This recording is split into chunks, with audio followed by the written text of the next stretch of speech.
I'm Paula Rogers-Brown, Business Community Manager for Connect Health Tech, and in this episode of Joining the Dots, we explore innovative educational programs that equip individuals with the key skills and knowledge needed to embark on an entrepreneurial journey. Joining me today is Dr. Rebecca Myers, Head of Entrepreneurial Learning Programs and Engagement at the Cambridge Judge Business School. Rebecca joined the JBS Entrepreneurship Centre in 2018 and has developed two successful programs on entrepreneurship that serve the research community, EnterpriseTECH and EnterpriseTECH STAR. However, for close to 20 years, Rebecca's home with the Department of Chemistry at the University of Cambridge. An organic chemist by training, Rebecca is passionate about cultivating meaningful research impact and creating opportunities for researchers to thrive beyond academia. Rebecca, thank you so much for joining me today. I'm really looking forward to our conversation. So tell me a bit about yourself and your career journey to date.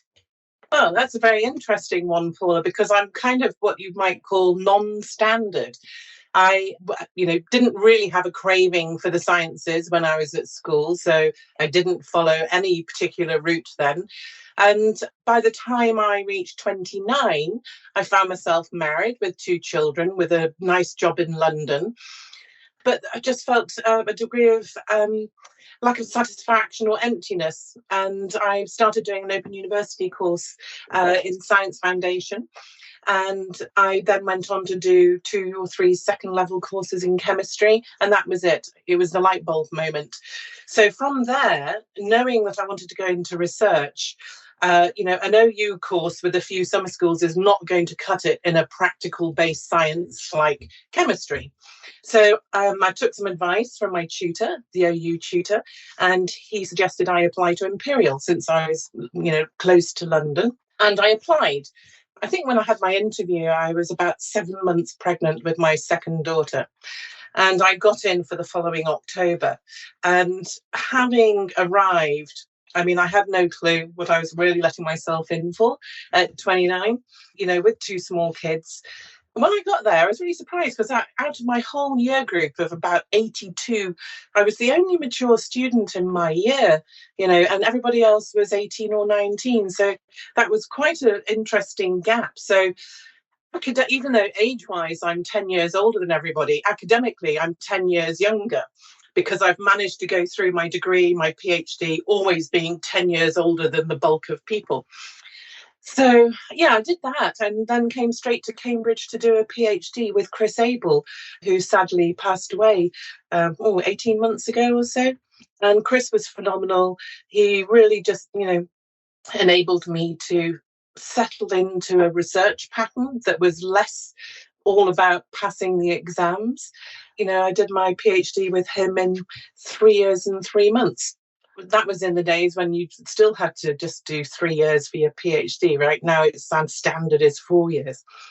And then I went on to start a postdoc with Steve Lay, who for me is just a phenomenal guy and a tremendous pioneer in natural product synthesis. As we came careering to the end of 2017 and Steve's, extended retirement age from the department was looming, I was thinking, well, what am I going to do? I've been there. I didn't really want to just go and recycle myself into another lab, carrying on doing stuff like that. And one of the things that struck me by other activities I was doing in the chemistry department with Shankar Balasubramanian, who probably a lot of our listeners will know, with the medicinal chemistry training program, there's a real desire for researchers really to develop themselves in other ways outside of the laboratory. That can be towards, different careers, but also to the sort of the internal questions, I was asking, and, prompted also by Shankar, well, are we training the right sort of scientists by the processes that we put them through during their PhD? Or are we just creating sort of a unit of technical skill, and that we add on a few feathers to hopefully that they will go on and be able to carve out some kind of career? So thinking about that, I had made a couple of missions over to the Judge Business School just to have a little explore. And a role came up that I applied for, and I honestly didn't think I'd have a hope in hell with no business school background.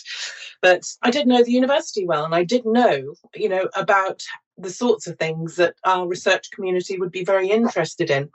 So I applied and I was successful in that. So that's the end of the career element. And the other thing something that's been really important to me, and in many ways has influenced how I approach some of the challenges in building programs and working with people, is about 10 years ago, maybe a bit more, I qualified as a yoga teacher.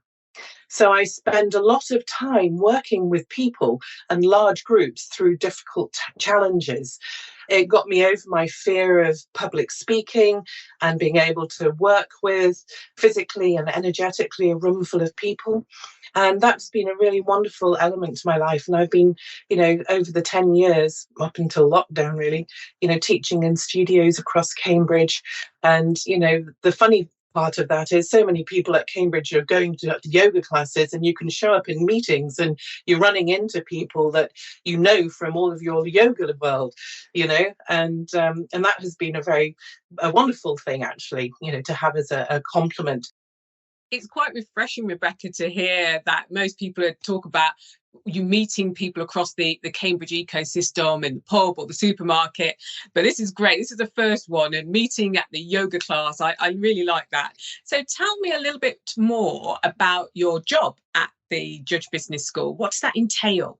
Really, it's about looking at fresh ways, not necessarily new, but fresh ways of approaching entrepreneurship education at the university interface primarily. In regard to the other activities that, we've been known for through the school, such as the Ignite programme or venture creation weekends, etc., which are really working with early stage ventures. So what about the people that haven't got a venture? What do we do with them? Right. So it was looking at that space. There have been, activities there in the past by other people involved in the Entrepreneurship Centre. And one of those was called eTech projects. I never heard about it when I was in the chemistry department, but it had operated as sort of a project-based activity, and Shima, had done a very good job on that and built it up. Worked with undergraduate programs as a borrowed paper, and I think it worked in a similar way to iTeams. Anyhow, so that was there. But, I was thinking we just have to do this at scale. The appetite is there. So building enterprise tech, I needed to tackle a couple of problems, and perhaps we'll come on to that in a bit further in the discussion. Building entrepreneurship education programs. So this is not about a task of having to build an accelerator or an incubator, or to build a venture builder, build a venture builder. It's not about that. It's about catalyzing people to become more entrepreneurial. And how do we do that? There's a lot of papers and recommendations of how to do this in a higher education setting, and I've read them, and some of it is applicable, but not all of it necessarily actually works with the people sat right in front of you. And that's the really important part, is recognizing the people in front of you and working with them to help them, enable their own learning experience. Absolutely. I absolutely agree. It is really about tailoring that journey and that experience, and not looking at it as a bit of a production line. And it makes it more of a personable process for those participating. So let's explore those two programs a little further, the EnterpriseTECH and TechStar programs. How do they differ from other entrepreneurship programs? You talked to just in the previous question about, potentially trying to solve problem there. What is their USP? Okay, so perhaps it'll help a little bit more if I just, delineate what the two programs do and how they work. But I would, encourage any of our listeners to go to the Judge Business School website, look under entrepreneurship, and you can see in there an EnterpriseTECH and EnterpriseTECH STAR with all the dates and loads of this information. Okay, so EnterpriseTECH, you can think of it as an entry-level program. It runs for about 12 weeks and it's mostly extracurricular. I know how stressed people are when their supervisors don't let them out of the lab. So I do it in a very sneaky way and try and condense it all the lectures into 4 days, including a Saturday. So if they wing it, then they might be able to get away with saying they're in the library. But to be honest, we do ask our applicants to check that their supervisors approve of them attending this. Okay, so even though the 12 weeks we have 4 days of intense lectures, they have to be there for that. The rest of the programme really works online or in person, but out of hours. So student teams work together in the evenings, they have supervisions in the evenings or Saturday mornings. So that works really quite well. So we need that commitment for 12 weeks. So with EnterpriseTECH, students are assigned to a project, we'll come on to the projects, to work in a team, and through the intensive lectures and the material that they learn, they are then applying that to that real project they've been assigned to, and they have a supervisor to help them, translate some of that entrepreneurship and business school stuff to that real project. The end of the program, for the team is when they've completed a 3,000 word commercial feasibility study on the technology that they've been assigned to. They've also put together a video infomercial, and they also do a live pitch and handle a bunch of questions from investors and the like. So it's a simulation so that they go through that whole experience together. A couple of things to really point out about EnterpriseTECH is that students don't get to choose who they work with, and students don't get to choose the project they're assigned to. Okay, so a few reasons for that, and I've been very militant about it over the years, because as soon as you let one person do it, then everybody else will find out. The biggest learning experience, apart from the exercise of entrepreneurship and that learning process, is that real world experience of working in a team. And in a team, you don't get to choose who you work with. And you don't necessarily get to choose what your project is, you're assigned to. So, and also for us, when we choose the projects to take on, we really want that project to have the best chance of success and a really good outcome for the inventors who sent it in.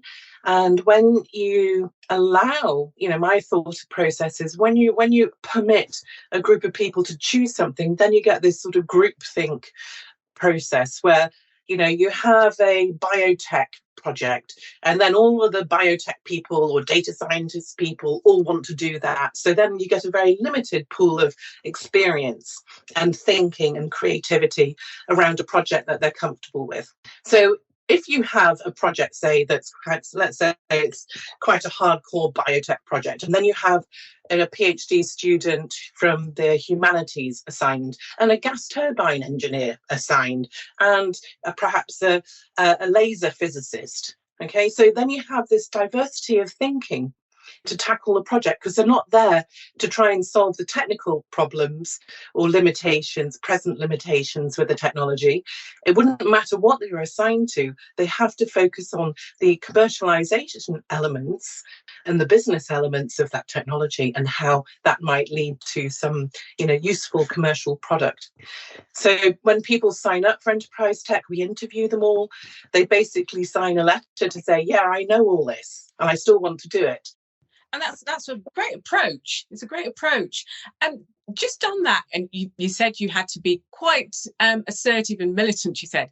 Did you find that there was any pushback on that approach? Or were, the powers that be more open to this approach? Because it is unusual. I think, Paula, EnterpriseTECH, we've had 10 cohorts in 4 years. And in that time, we've had, through EnterpriseTECH, about 640 students, which is a considerable number. And if you start allowing lots of free choice in a 12-week program, and there's a team of me, my colleague, who I'll talk about later, Gina, and a program administrator, Ollie, and we're already working flat out, then it would be a nightmare. So in a way, it is a more personalized but slightly cookie cutter approach to just getting the job done. Right. And it just simplifies things. So that is Enterprise Tech. Enterprise Tech STAR is for any graduate of Enterprise Tech who've been through that experience, who has their own business idea that they would like to develop further.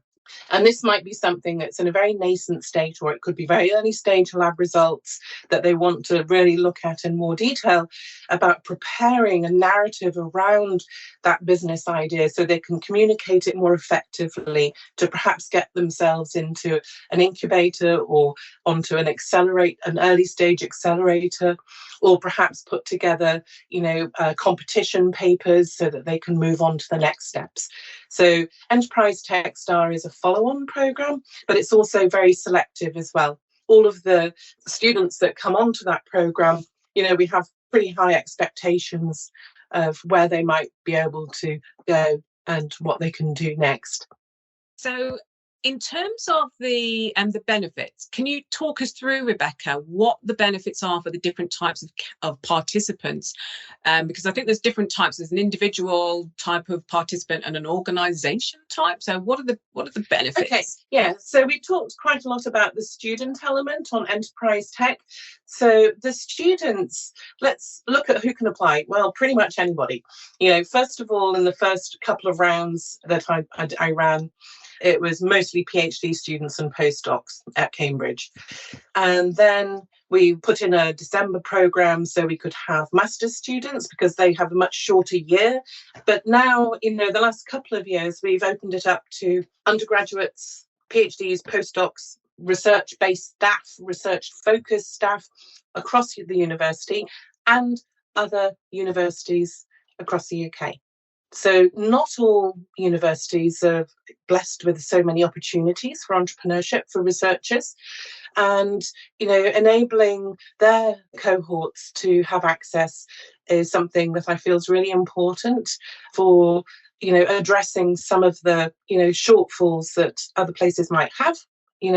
But also it increases opportunities for collaboration, and that to me is really, really important. So University Wrexham, but we have University of York, we've had the John Innes Centre in Norwich, we've got students signing up from University of Salford for this year, we've had students from Oxford.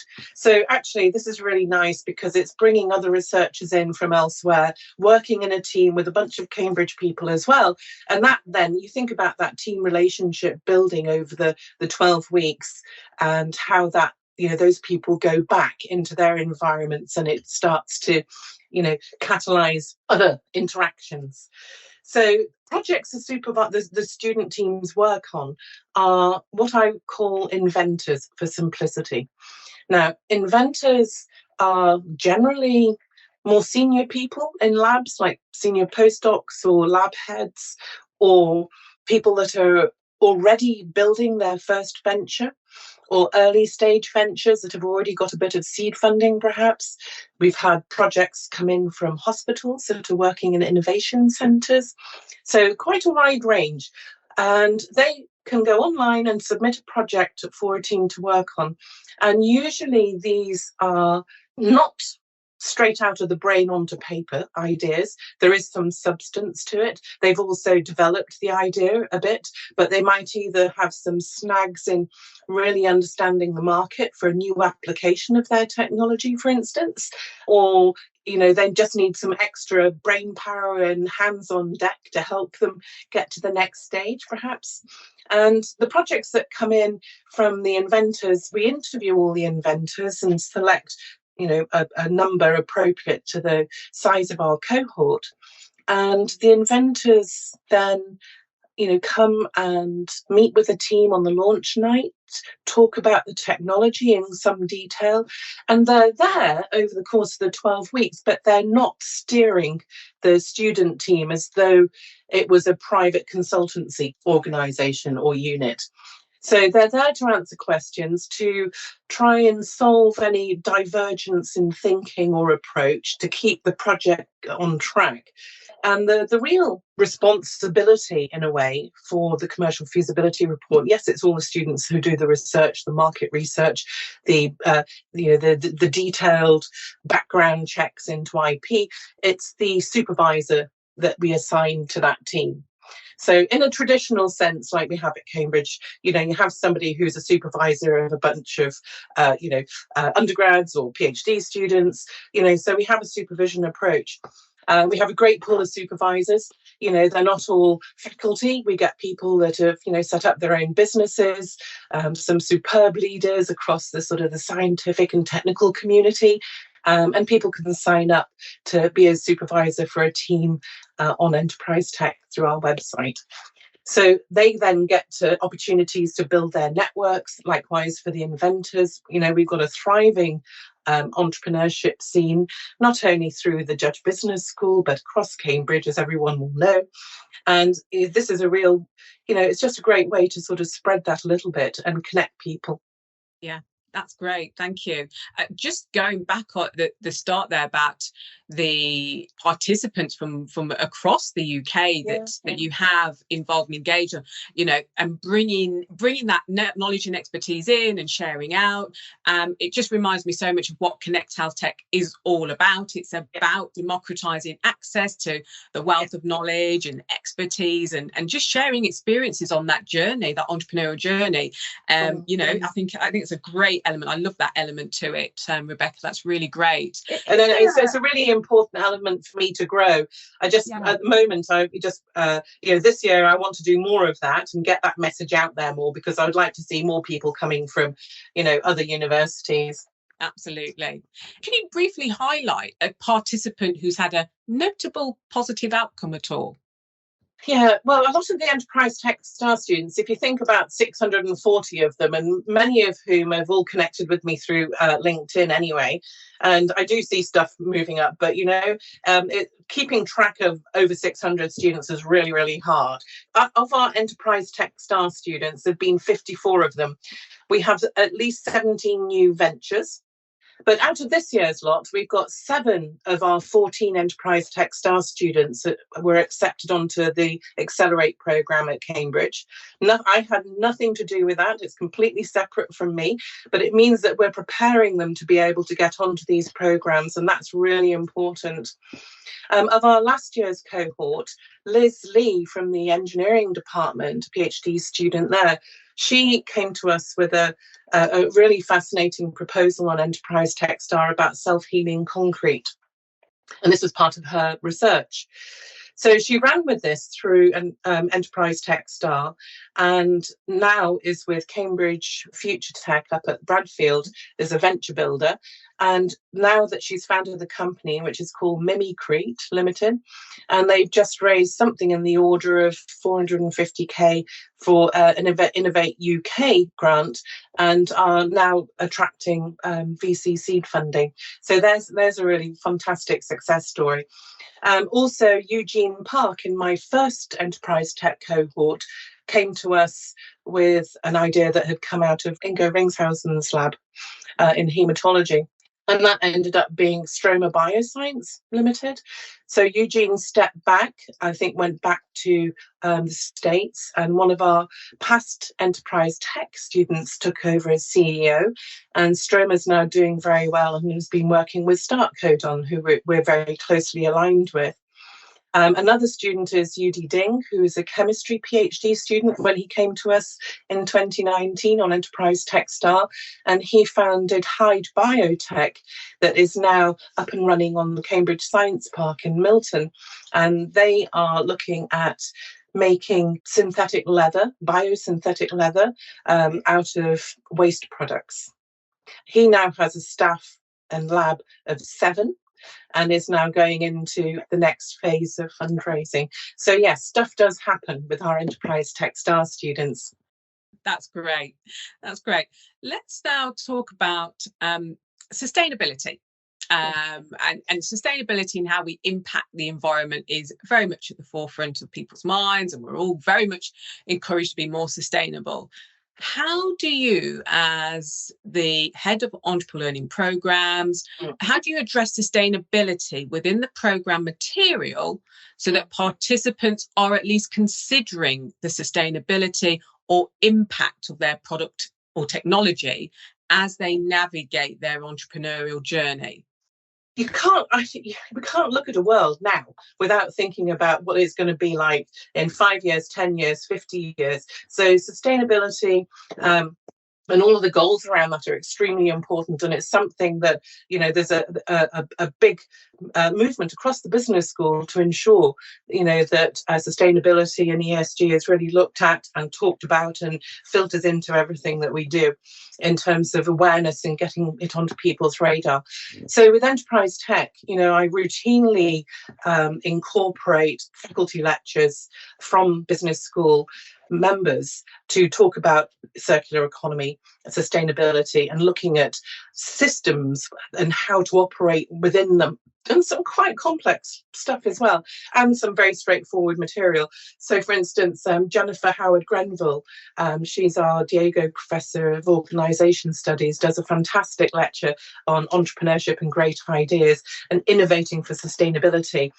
And although many of our cohort, 60 or 70 of them, hear that lecture for the first time, it's stuff they knew in a way, but it had never been condensed into this, eye-opening, eye-watering kind of impactful talk, where all of these frameworks are brought together and highlighted, and they can see the immediate reference of this sort of material to the projects that they're working with. So yes, circular economy and sustainability, really important parts.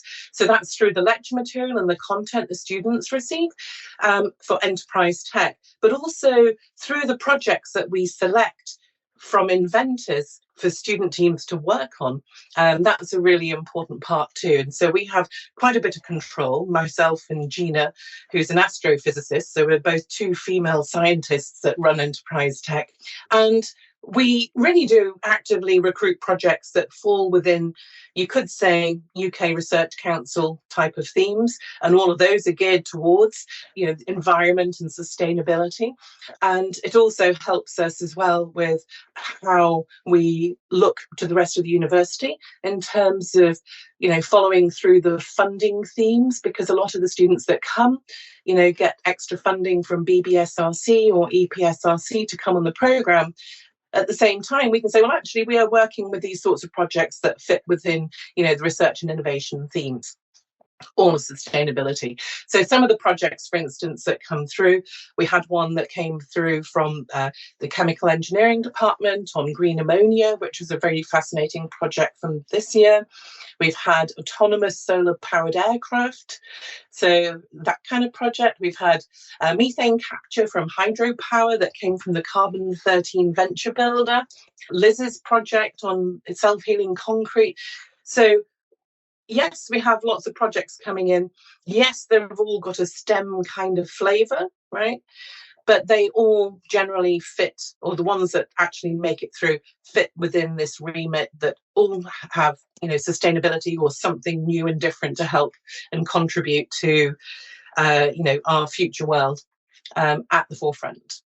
That's fantastic. That is really great to hear, and lovely as well to understand how it's embedded from the beginning, so that participants really get that understanding. It's already there, and anybody actually listening right now and wondering how much sustainability is covered, it clearly is covered. Yeah, that is really, really great. That is lovely. Thank you so much for that, Rebecca.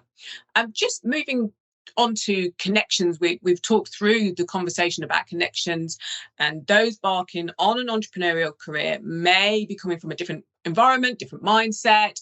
They're in the research work, they're in labs, etc., and networking might not come naturally to them. What advice would you give, Rebecca, to a person starting their entrepreneurial career about how to build their connections and networks? Do you have any tips? Yeah, okay. So very often when I meet a first cohort of Enterprise Tech students, these can be, range in age from a 20-year-old undergraduate to 45-year-old senior postdoc from another university. So you've got a big spread of life experience. They, in general, don't have a structure for networking, right?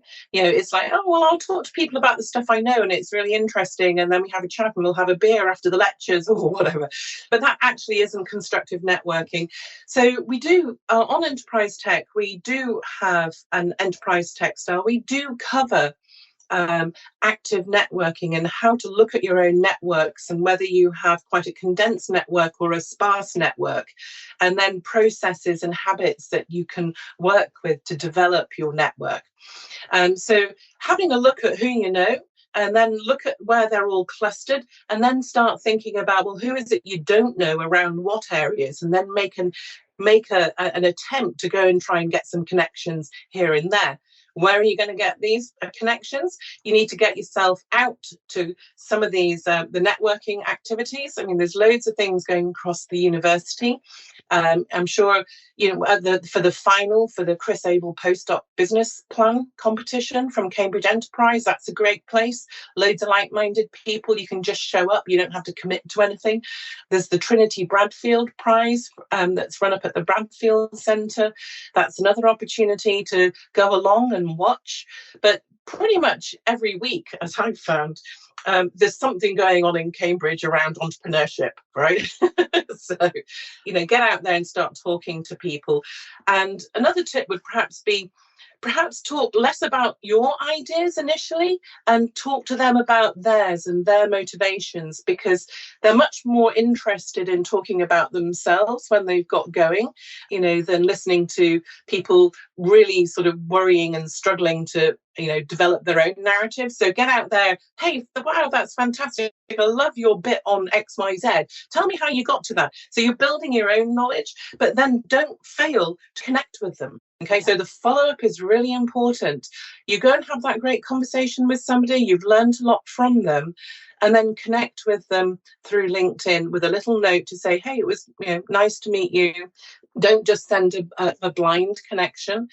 One thing that we ask all of our Enterprise Tech students to do is to connect with all of our speakers and mentors. So if you think 40 hours of lectures, that's about 40 people across the Cambridge ecosystem and from external organizations. That's already a lot of people that you're covering in your network. So not only getting out and going to the networking events, loads and loads of stuff, update your LinkedIn profile. Because if you've not looked at it in, ever, or not have one at all, go and put something up there, a little bit about yourself. Be a little bit creative. And so when you do connect with people, you've got that there and ready. So it's not like a CV. Use it more as a tool, and it's also not quite social media. So, you need to find your niche with LinkedIn to make it work for you. From your own personal journey, can you tell me briefly about a time when a connection or network led to an opportunity you would not have got otherwise? 2018, I went down to the Royal Society in London, and it was for a one-day, conference that was very interesting for me. And at the tea break, I saw this woman across the room, and I looked at her and I thought, I really know her, and she was doing the same to me. So I thought, running through your mind, chemistry department, she was Cambridge, and she actually came up to me and said, I'm sure I know you. You're Rebecca. You've been my yoga teacher in Cambridge. And I'm, okay. And I'm trying to run through, the hundreds and hundreds of faces, and generally people in far fewer clothes than I see them in the day-to-day. Anyhow, so Gina and I had a really great conversation. She's from Lebanon originally. She's now settled in Cambridge. She's an astrophysicist. And then at that point, she was, a fellow at Wolfson and a postdoc at the Institute of Astronomy. In the first couple of years of Enterprise Tech, between us, we were working so many hours. We didn't expect Enterprise Tech to be taken up so wildly by so many people. The operational aspects of that are really challenging. So we had an opportunity to create a program manager role, and I brought Gina in to run that. And had I not gone to the Royal Society, if I hadn't have done other stuff like yoga or whatever it was, we wouldn't have met. And even though Gina at the moment is on maternity leave back in Lent term, she's an absolute driving force and has the same kind of vision for enterprise tech and enabling scientists to, fulfill dreams and build businesses. And that's a really important part of, the relationship that we have to do things well together is, greater than the sum of the parts. And again, that connection, just out of the blue, and it's worked. It's led to a long-term relationship, working together to as you said, fulfill dreams and build businesses. So that's a lovely story. Thank you for that. What or who inspires you, Rebecca? Oh, okay. So I was thinking about inspiration. I certainly think in the last, 4 years, as I've been building EnterpriseTECH and EnterpriseTECH STAR, it is a who, but it's really this present generation of brilliant researchers that we have now that are so motivated for making a difference. Not only just for the planet, but all the lives living on it. And that inspires me because some of the people that I've come across in EnterpriseTECH and some who have also gone on to EnterpriseTECH STAR are just so incredibly motivated. So it's a really great symbiotic relationship. So those are the people that inspire me the most. Lovely, great to hear how that all fits in. And that, again, you said the word, it's that symbiotic relationship there. It all feeds in that virtuous circle manner. That's fantastic. Is it about the journey or the destination? Always the journey. Always the journey. Yeah. Have your mind focused on exactly what the destination is. Don't let it be too blurred, and have it as a laser point, and then forget about it and focus on the journey. Absolutely. Quite agree.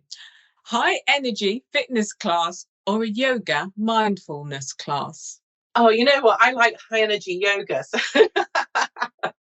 So I'm a glutton for punishment. I like the 90 minutes. I like the routine of 26 postures, and I like to sweat and not be able to leave the room.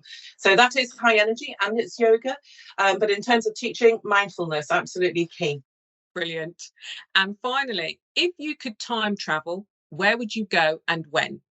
Wow. Oh, God. I'd like to just go to a lot of places. I think I have a natural calling probably to, I have an inner Viking. So, I'm very connected to the earth. So perhaps I'd travel back then. Viking times. I like it. Yes. Yeah. Strong female leaders there too. So absolutely. That's fantastic. Well, Rebecca, thank you so much for your conversation and being part of this Joining the Dots podcast and sharing your knowledge and experience of developing innovative programs that support research, translation and entrepreneurship. We've got so much. In particular, I like the line, and I'm going to take this one actually for myself.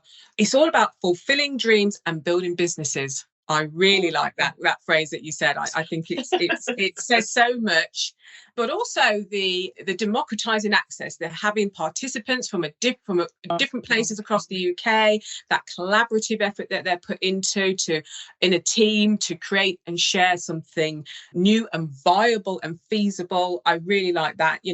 And also networking. You shared some great advice there. Identify gaps in your connections and networks and start to look at how to fill them, start talking to people, but about other people's ideas and not your own. And then follow up. Yeah. Follow up. Absolutely key. Remember to connect. And you can do that via Connect Health Tech. So there we are. Thank you so much. Thank you very much, Paula.